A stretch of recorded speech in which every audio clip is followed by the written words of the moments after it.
Well, hello again.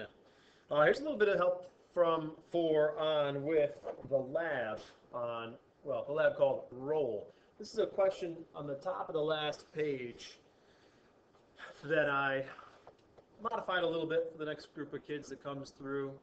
In particular, I changed this. It says your sphere. Let's derive an expression for the theoretical final speed that any sphere would have after rolling through a given vertical distance h. Now, rolling through a given vertical distance h. No, that doesn't mean that something rolls straight downward, but it does mean that something rolls and ends up going downward. Right? So that's all I'm saying. But there is, yes, a vertical distance h that this thing has rolled through. Agreed? Okay. I also said first to derive the expression.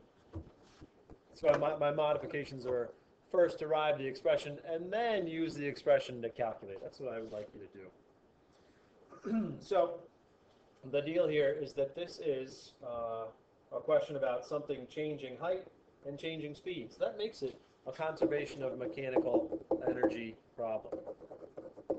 All right. Excuse me. So, well, there's no springs involved, but what there is, well,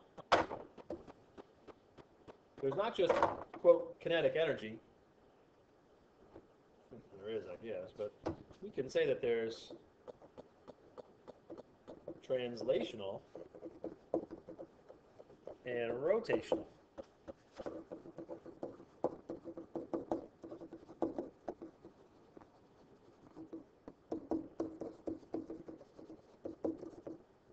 Okay, so if we're going to conserve mechanical energy, we've got to take both forms of mechanical energy into account. Sorry, both forms of kinetic energy into account.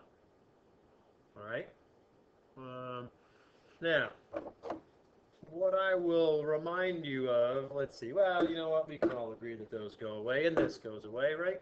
Sure. So what you have is, well, GPEM, GH initial equals 1/2 mv final squared plus 1/2 I omega squared. For this, theoretical situation. All right. Well, you're looking for the final speed. You're looking for v. The problem is that you don't have a theoretical final angular velocity. All right, but, and what you can't do, what I've seen some people do is say, well, we calculated an angular velocity in a different part of the lab where it was, you can't do that. All right, but what you can do here is write omega in terms of v. Okay?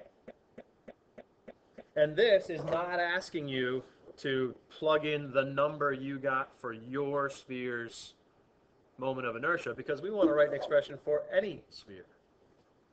But you know what the moment of inertia is in general for any sphere. So this is just going to involve a good bit of algebra.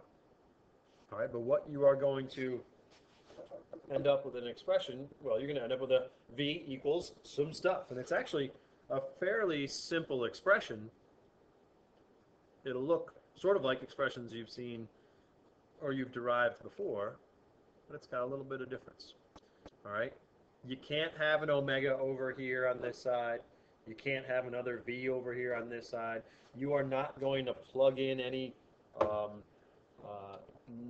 v's or omegas that you found in any other part of the lab in this, over here, over here. But what you'll have is an equation that